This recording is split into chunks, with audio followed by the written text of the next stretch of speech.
Aujourd'hui, le 30 janvier 2026. Première lecture. Tu m'as méprisé et tu as pris la femme d'Ouria pour qu'elle devienne ta femme. Lecture du deuxième livre de Samuel. Au retour du printemps. À l'époque où les rois se mettent en campagne. David envoya Joab en expédition. Avec ses officiers et toute l'armée d'Israël.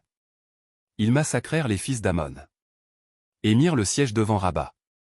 David était resté à Jérusalem. Un soir, il se leva de sa couche. Pour se promener sur la terrasse du palais. De là, il aperçut une femme en train de se baigner. Cette femme était très belle. David fit demander qui elle était. Et on lui répondit. Mais c'est Bethsabée, fille d'Éliam.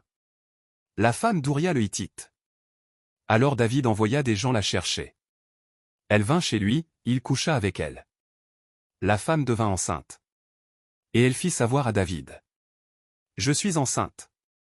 Alors David expédia ce message à Joab. Envoie-moi Ouria le Hittite. Et Joab l'envoya à David. Lorsqu'Ouria fut arrivé auprès de lui. David lui demanda comment allait Joab. Et l'armée, et la guerre. Puis il lui dit. Descends chez toi, prends du repos. Ouria sortit du palais. Et l'on portait derrière lui une portion de la table du roi. Mais Ouria se coucha à l'entrée du palais. Avec les serviteurs de son maître. Il ne descendit pas chez lui. On annonça à David. Ouria n'est pas descendu chez lui.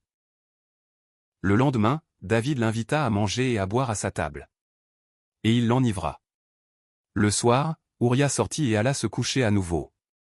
Avec les serviteurs de son maître. Mais il ne descendit pas chez lui. Le matin suivant, David écrivit une lettre pour Joab. Et la fit porter par Ouria. Il disait dans cette lettre. Mettez Ouria en première ligne. Au plus fort de la mêlée.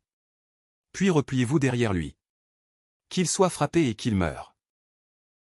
Joab, qui assiégeait la ville, plaça Ouria à un endroit. Joab, qui assiégeait la ville, plaça Ouria à un endroit. Où il savait que les ennemis étaient en force. Les assiégés firent une sortie contre Joab. Il y eut des tués dans l'armée, parmi les serviteurs de David. Et Ouria le Hittite mourut aussi. Parole du Seigneur. Nous rendons grâce à Dieu. Psaume. Pitié, Seigneur, car nous avons péché. Pitié pour moi, mon Dieu, dans ton amour. Selon ta grande miséricorde, efface mon péché. Lave-moi tout entier de ma faute. Purifie-moi de mon offense.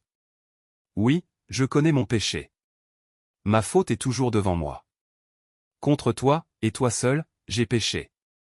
Ce qui est mal à tes yeux, je l'ai fait. Ainsi, tu peux parler.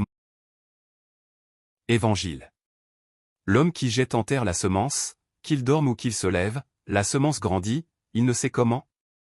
Alléluia. Alléluia.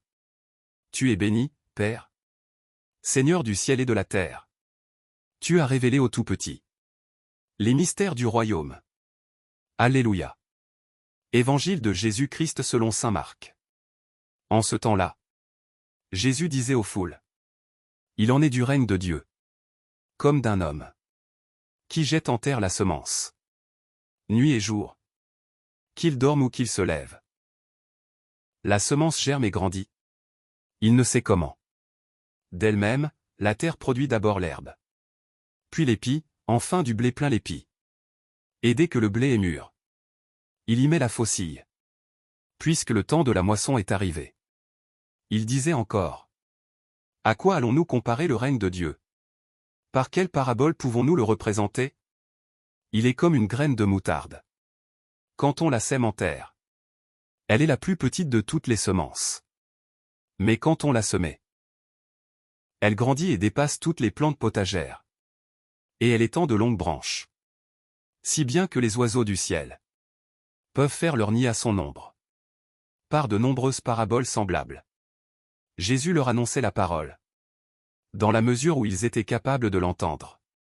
Il ne leur disait rien sans parabole. Mais il expliquait tout à ses disciples en particulier. Acclamons la parole de Dieu. Louange à toi Seigneur Jésus.